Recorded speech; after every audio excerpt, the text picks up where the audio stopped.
because I know you don't do the improvisational thing like when we shed and stuff. It's every time you're like, Yeah. But okay, so I guess, but every time I come over here, I learn something new. Like you'll give me a new pattern, and I'm like, and I go in my little cave, and oh yeah.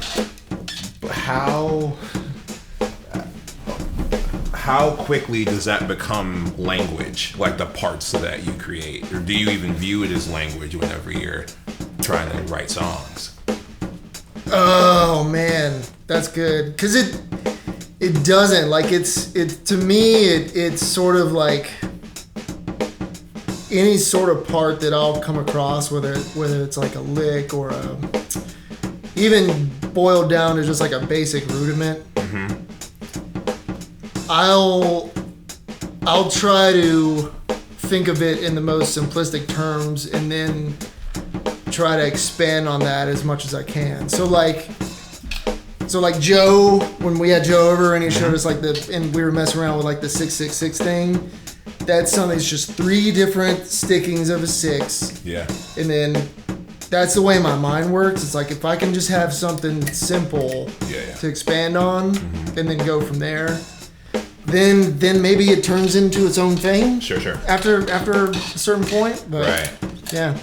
I guess more so, because for me, I hear myself recorded a lot in improvisational settings. Yeah. And even though like I'm in an improvisational setting where we're supposed to be like searching and doing all this stuff, I find myself coming back to the same ideas. So like, I'll go through this phase where I'm like, I hate myself and I hate my playing. Oh, it sucks. Right. Or just way I'm tired of this. I've been doing this for years. Yeah. And then I'll go in a woodshed and try to create or just develop this whole set of new language, and then see if that naturally comes about when I'm starting to improv. I get you. I get what you're saying. Like, but I feel like to an extent, there's certain aspects of like different licks and different things that come naturally to certain people. Sure. And I don't take shame in trying to accentuate getting better at those specific things. Right. Like it's great to like expand your knowledge as much as possible and try and figure out every single combination of every single like hybrid rudiment that's out there and all that stuff, and that's cool. And I feel like you eventually learn that along the way, anyways. But yeah, I think it's fine to kind of zone in on the things that you were already naturally good at. Sure. And then you naturally kind of take a path that will expand. You'll kind of expand on those things on your own and discover new ways. Like when I was first kind of getting into the chops world, just one of the first little things that I learned was like some sort of like left-handed leading inverted paradiddle. That's exactly where I am right now. Yeah, like something like random like that, and I caught the hang of it like pretty well, like right off the bat. And then that got me. It's like, oh, okay, I think I kind of like 6s. Like maybe I can go down this road. Right. And I'm still traveling down that road. Like, right. And it's been like 15 years. Sure. No, it's funny. Playing that stuff. It's funny how none of that stuff actually goes away. It does once you learn it. And I think that you're talking about honing in, like just figuring out what it is that you're good at. I think oftentimes it's what so in defense of trying to figure out every single permutation of whatever, I would say that's necessary in order to figure out the pattern or the sound that resonates with you. That's exactly, you're right. Right. Like Not that you point. need to keep like all of that stuff up so that you can play all of that stuff at any given point. Yeah. But if without that search, you'd never almost find that's like, oh, that's the thing. That's what I was looking for. Yeah. No, that's totally right. Like even doing something like just even on 6s, like I think I got the idea from you of just adding a kick onto the end of a 6 to make it like a revolving 7 pattern. I was like, well, shit, I could have been doing this. Like, this is awesome sounding. Right. And then you find like different, then you can kind of like, you've already got like a base, like something simplistic that you can work on. And then you can say, okay, I could just, all it is a paradiddle diddle with like a kick at the end. Absolutely. And then you can And then it's like, okay, well, what would it sound like if I did like an inverted paradiddle, kick in the end, and then go from there. And then so it's just a matter of like the way my brain works is just picking something simplistic and then breaking that apart. Unfortunately, I can't like claim that idea. It's something that I saw. I saw David Garibaldi do that. Yeah, but I never liked the phrasing of it with just a normal paradiddle diddle, and it never occurred to me to invert it. And so when I showed it to you, and then 4 months later when we get back together, you're like, "Hey, check this out." I'm like, shit, why didn't I think of that? And now it's awesome. Yeah, and that'll happen to me like with kids that I'll jam with. Like I'll show them, I'll give them some sort of basic interpretation of some kind of like super basic like rudimental structure, and then they'll take it on their own, and then I'll get up with them like a few months later, and they're like, check out this. Right. Like, dang, why didn't I think of that? Right. Like, right. Yeah, because there's things that I'll teach that I feel like I've even barely like scratched the surface of.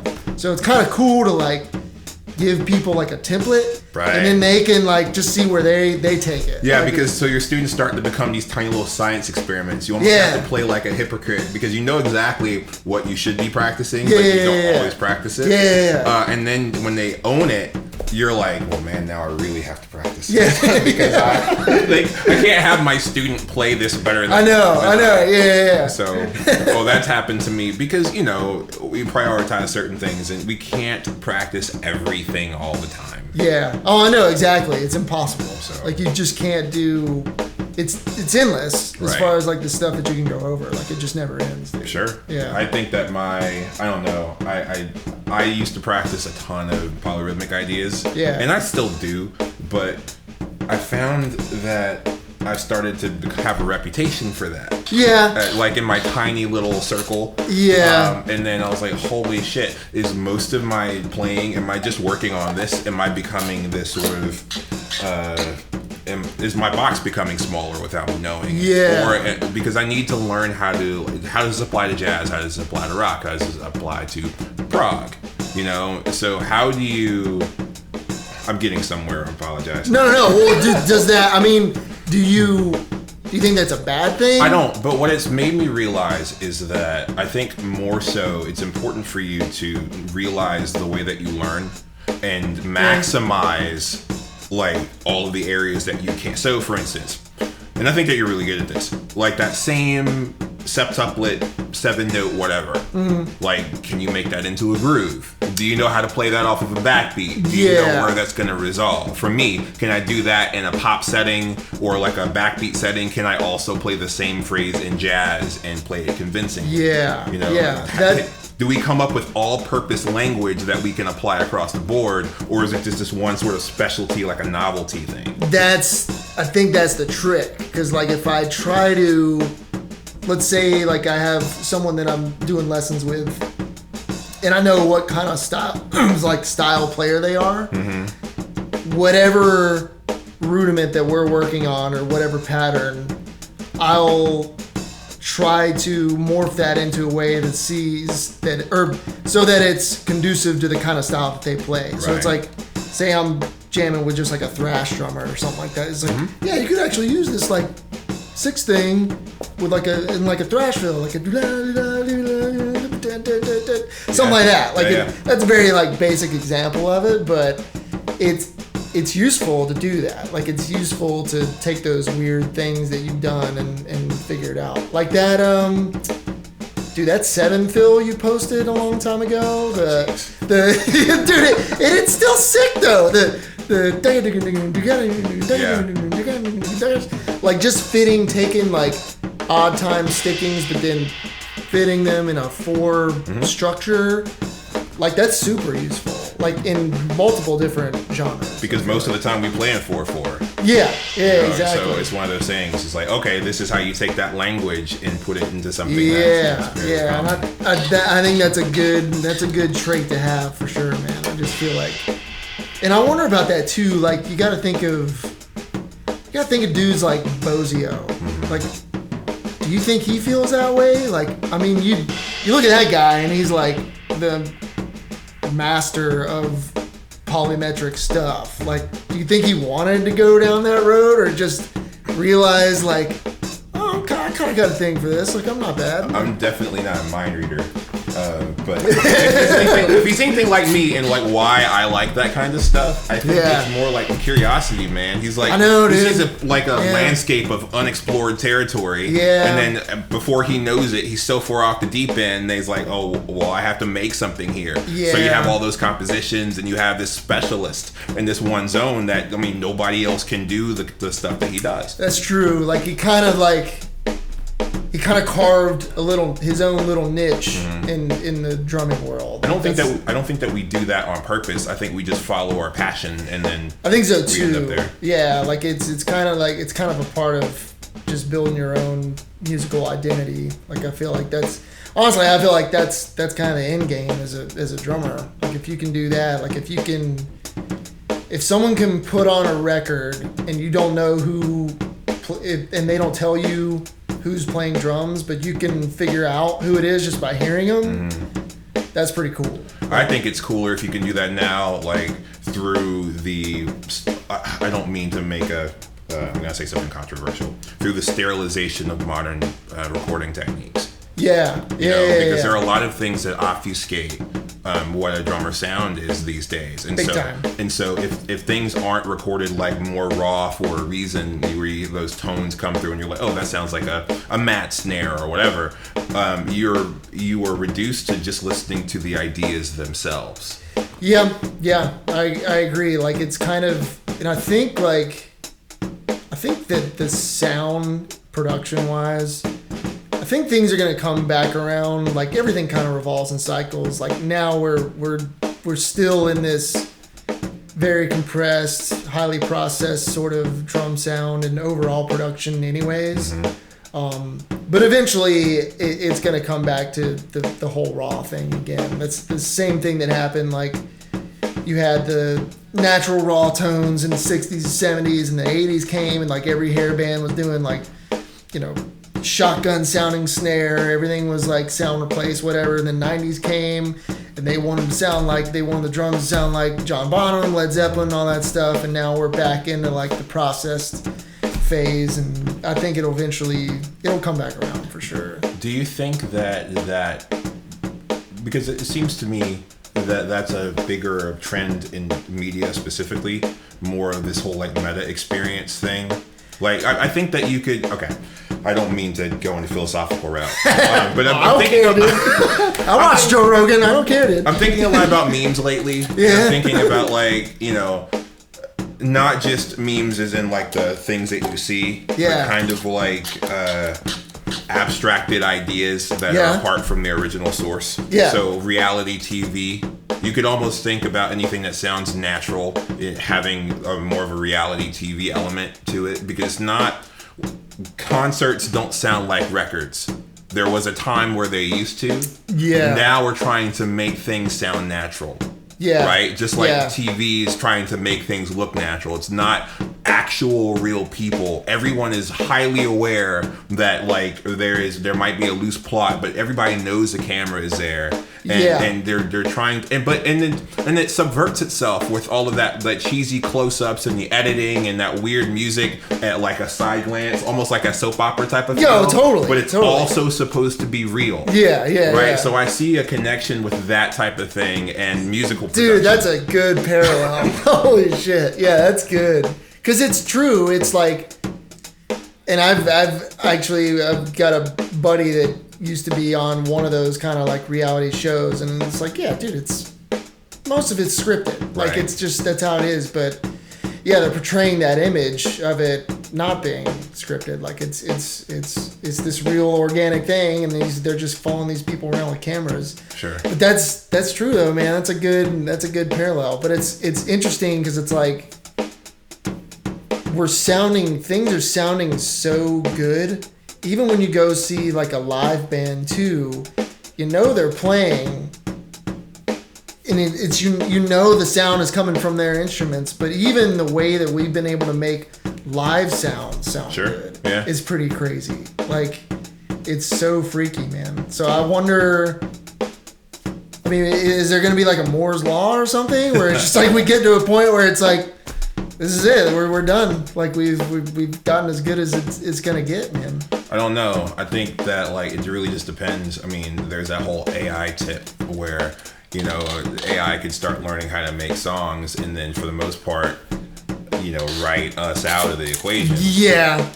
And that if that ever happens, that's far down the road, right? So I'm not as concerned. I don't think it's that far. Well, okay, so far, not far in an evolutionary, we haven't been here for that long, and sudden changes sort of change the game. Yeah, I understand that, right? Yeah. But I don't expect that to happen tomorrow. No, totally not. No. Like it's not. It's still.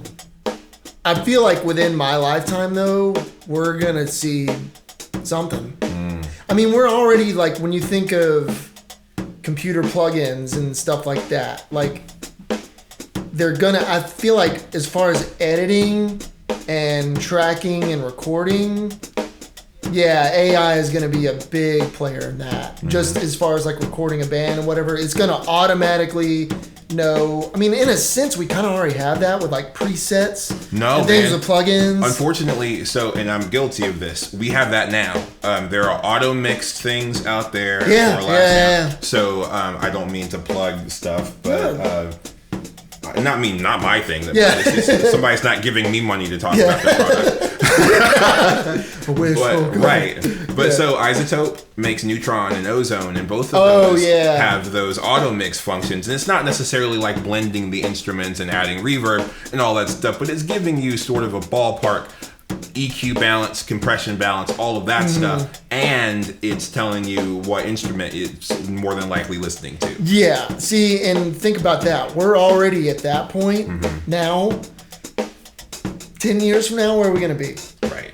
Like, it's crazy. Like, technology is definitely advancing faster than we ever thought we could, or we ever thought it could. And that's how it's gone throughout history. Like, we always think 20 years ago, we never thought that you'd be able to fit a terabyte onto a flash card or something like that. Or onto that thing. Or onto that, yeah. That little thing, that's a solid state terabyte. That's crazy. Right. Dude. Like, they never for under $200. I know. Yeah, for not that expensive. Right. Yeah. That's, dude. So think about that. Like, we're already implementing those kind of like auto mix functions on the plugins and DAWs and things like that. Dude, it's gonna be, I mean, as far as recording your own material at home, we're already kind of there, but then it's going to be next level, like as far as like 10 years from now. So how does that map onto where we were 5 minutes ago? Because we were just talking about how we're on this large cycle and things are going to come back full circle. Well, I don't know. There might be like a resistance, like this, because I feel like maybe there's going to be a trend. It's going to that's kind of what followed. I feel like Nirvana, take Nirvana for example, was like mainstream. They didn't become mainstream. Like, mainstream happened to them. They just like recorded a record that they didn't want it to sound like an 80s hair metal band. They wanted it to sound like organic, very just not very processed at all, like not maxed out, not clipping or anything. And I feel like the trend captured onto that. Right. So maybe that's what it takes. Maybe it takes like just a few big artists to go down the more organic route, and then that'll catch on. But that's going to be happening in a atmosphere of, so the superstar is dying if not gone, because so you know, you didn't have record labels, you don't have record labels wielding the same power. You don't have gatekeepers anymore. No. Right? So how could that happen, or that type of thing still happen in a culture that is platform based? Dude, that's good. Yeah, how do you... God, that's crazy. Yeah, because you don't have... Yeah, like the manufactured superstar is kind of the way to pass. Right. Like, I feel like, because eventually we're not going to really have record labels or anything of the sort. Because music, to an extent, is no longer like a physical sellable product. It's just a. I call it a glorified business card. Oh, dude, that's perfect. Yeah, that's exactly right. It's content. It's just content. It's just content to use to not promote yourself in a way, because that sounds kind of awful, because we're not trying to do that. But it's like, it's just a representation of yourself. Right. Like, it's not of you as an artist. Like an artist has a painting, like a physical painting that they can sell. They can sell that painting that they did on that canvas. It's like, musicians are not going to have that. Like, down the road. Like, it used to be a physical sellable product, and it's not anymore. Now, like, what we have is the experience of like going to see someone play right in front of you, going to see a show. An artist who paints on a canvas doesn't necessarily have that. Right. They still have the physical product, but they don't have anything where they can say, "Hey, come watch me for 6 hours paint this like this huge like Jackson Pollock thing where I'm just gonna splatter a bunch of paint everywhere." Right. Or it doesn't have to be that weird, but it's not unimaginable because people have sort of rediscovered Bob Ross in the past few years. Yeah. Right. So it's not that silly to say, "Hey, like I am." That's my phone. Is that you? That's a sick ring, dude. I know, and someone's calling me from Kentucky, and I'm gonna ignore that. Thank you for it's. So Navi from Ocarina of Time is my text thing. Oh, yeah. And it freaks my wife out because she doesn't do the video game thing, and so she just thinks it sounds like a child. Yeah. Like a small like girl. a kid's game. Yeah. To somebody that doesn't have that experience is fucking weird. I know. Yeah. Oh, that's good. Damn. But man. So, gosh, there was something that you said that I wanted to. Nirvana doing blah blah blah blah, organic, like, the trend of going back to the 90s style, over processed, playing live. Playing live. So VR. Yeah. Oh yeah. That's what I was gonna mention, because I was talking about like sort of abstracting experiences. Like, are you going to see butts and seats in 50 years, or is your audience is going to grow? And as your audience grows, is the profit from that going to be siphoned off by the platform like Spotify and all these other people? Oh, because man. somebody has to be a hub for the virtual concerts. Yeah, I feel like virtual concerts are definitely going to be a thing, for sure. Like, I think that's going to be okay.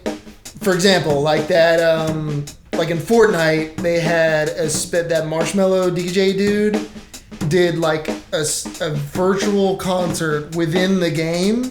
So you could like log into your character, like go online at this specific time. They're like, Marshmallow's gonna do a concert at this part of the map at 2 p.m. It was like millions of people that logged in and watched that. Like millions of individual accounts at one time. So it's like, we're already there doing that. And it was like, I looked it up. It's like, that wasn't a pre-recorded thing. Like, they did a re-airing of it.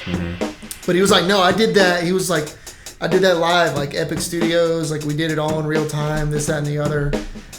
And I don't know, man. Like, that, like, VR technology is advancing so fast, too, that, yeah, it's going to get to a point where it's going to be so densely pixelated so that it's going to be indecipherable as far as from reality. Sure. So then you can recreate experiences like playing a live concert. Right. So I mean, I feel like there's going to be some implementation at some point where you can do location-based tours where the band will play from one setting, but broadcast it to geographic specific locations in a VR setting. Yeah, but kind of like a more high-tech version of what churches are doing now.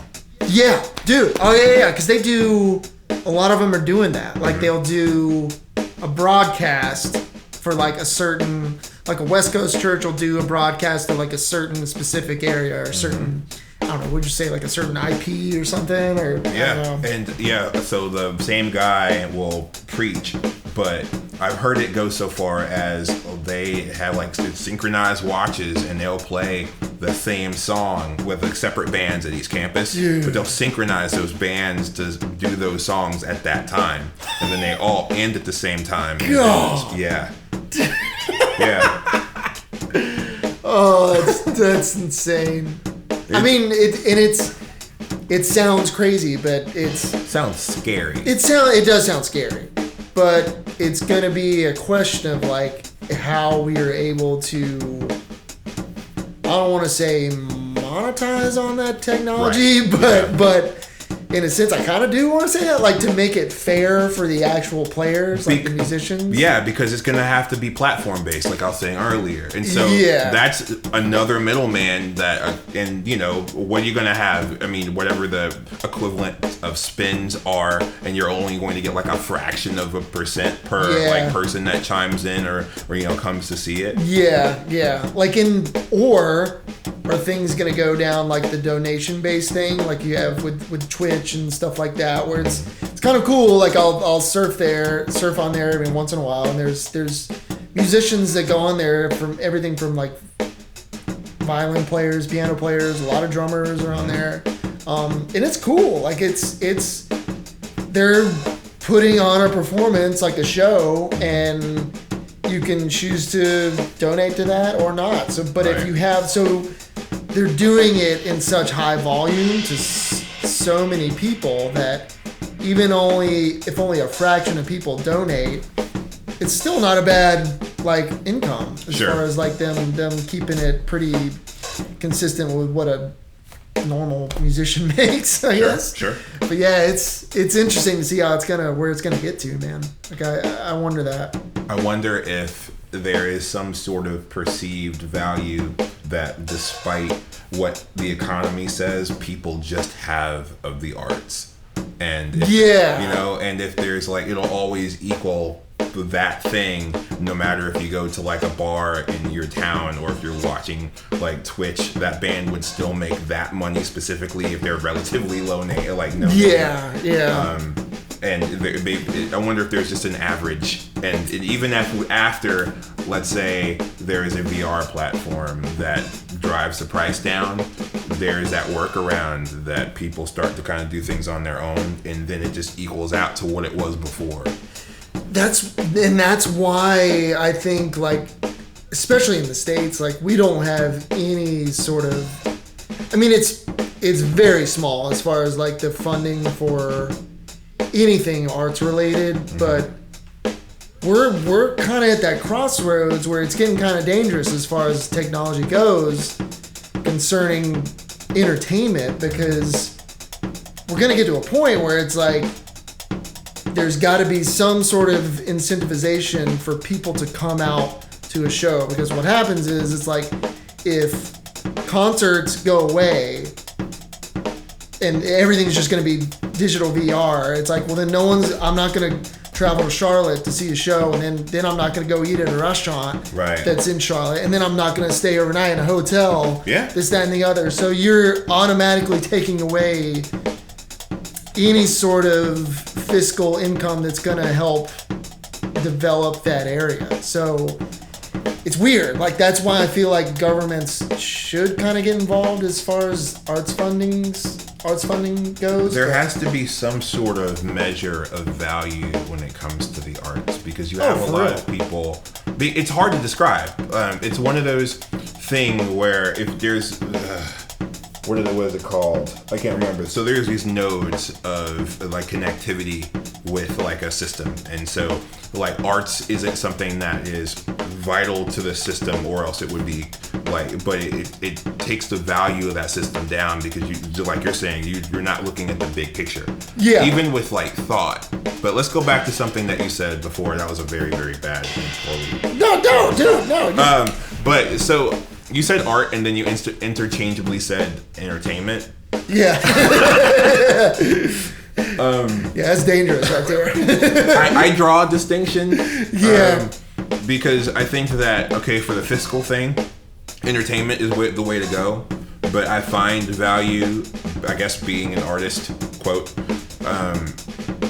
because I don't know. So I think the difference between art and entertainment is escapism versus, expression, or escapism versus like being thought-provoking. Yeah. And I'm not saying that there's no parallel, so not parallel, but any overlap between the two. But I think that when people specifically say art, they don't mean entertainment necessarily. However, when they say entertainment, art can be included in that. So like entertainment, how did that subset work? I just said it and I can't even. Well, those are always, I guess, because in my mind, not all art is entertainment, but all entertainment could be art. Yeah. That's I guess because like my whole life you always hear the phrase, those two things put together. Right. Arts and entertainment. Right. Like those are, so you just, I think subconsciously you just kind of morph those into the same thing. And in a way, in certain aspects, like not necessarily. Like right. they're not necessarily, you can't really put them in together, but. Because what do people mean by entertainment? Do they mean just mainly being preoccupied? Because escapism, like through whatever, like a narrative and any type of narrative, be it like an insert fantasy, like a love story, or like a horror thing, is also entertainment. Yeah. I mean, you have all of these things that are called entertainment, and I think I still don't necessarily know how to tell the difference between art and entertainment, because I feel like a lot of things that have made a lot of money have been really artistic. But if something is artistic for artistic sake, meaning it's like a vision, some dude or some woman tried a thing, and they tried it because they were trying to express something and didn't really pay attention to either the social climate or like what the market was trying to say, it might fall by the wayside. Yeah. So you kind of like, I feel like film in a way kind of blurs those two lines. I feel like there's kind of a crossroads there, because there's cookie cutter like action movies, and then there's like art house films where they're not so necessarily concerned with like the narrative or anything. They're just more so concentrated on the cinematography, the way it looks, this, that, and the other. And then you have like a Michael Bay film where it's just like explosions and you just want to be entertained the whole time. And then you have some of those that are kind of like in between. You have these directors that have a very schooled artistic approach to their shots, their pans, and then but also have a very cool narrative that kind of comes in conjunction with that. So but that, and what's funny is like that's becoming dangerous too, because those directors, I feel like, are sort of those are going to be like dinosaurs, I feel like. Well, so the thing about, I think platforms and festivals protect those guys. Yeah. Because I'll find movies that I've never heard of all the time that are rated really well, all this stuff that just never get theatrical releases. It's just like, when you have a whole cinematic library, or several, depending on like what's on what platform. Yeah. And if you're curious, those things are there. It's not that they don't exist and they're not like available. It's just that we don't hear about them. Dude, yeah. That's a good point. And the thing about Michael Bay, I don't want to tell him that his shit's not art. Like, I wouldn't want to be the guy. Well, and I almost don't really mean, like, I don't mean that isn't, what he's doing isn't art.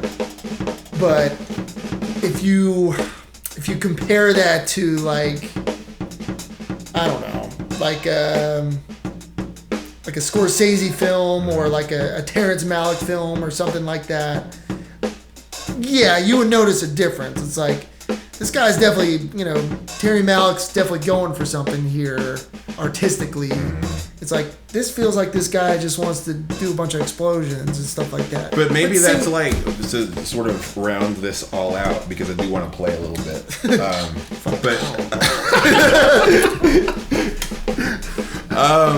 So we started this conversation on language and like chops and stuff, as far as like what you use.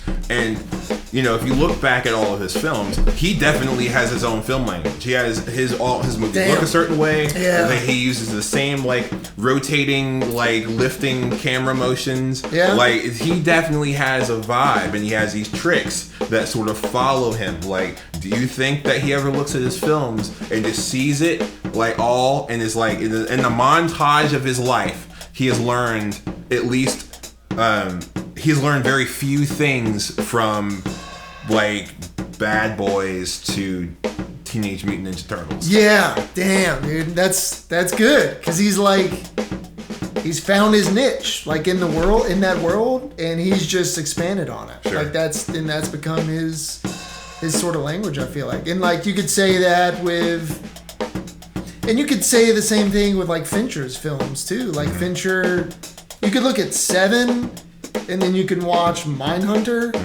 and tell that was the same dude. Right. Like you can, and so it's not like, I think he's just taken that style that worked for him and gone from there. I just love Fincher. Dude, oh my God. Everything he does is awesome. Like literally everything he does, dude. Like it's crazy. I just binge watched season 2. It's great. I love it.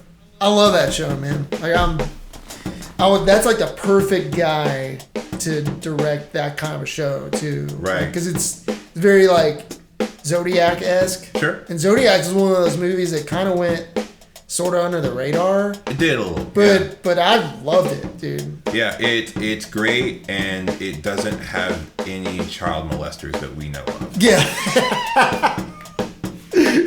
Oh yeah. Damn. I know. Did you watch that Chappelle stand up? I didn't. Oh, dude, you gotta. But I'm sure something like that was mentioned, wasn't it? Oh, it gets pretty brutal. Like it's kind of awesome. I should already see like hate on that. Oh, big time. Cause he gets gnarly, man. Like he cuts deep, dude. Cause he makes some interesting parallels with like current kind of cancel culture and stuff like that. Yeah, it's pretty gnarly. And I don't know. And that I want to have that conversation about cancel culture, but not here because this is supposed to be about drumming. Yeah. That was like 5 minutes, 10 minutes of drumming, and no, dude, no. This is exactly what I wanted to do. That's sick, dude. Yeah, man. But I want one more thing of you, if you don't mind. Yeah, dog. I want you to show me something on the drums. Oh yeah. Yeah, like teach me something. Okay.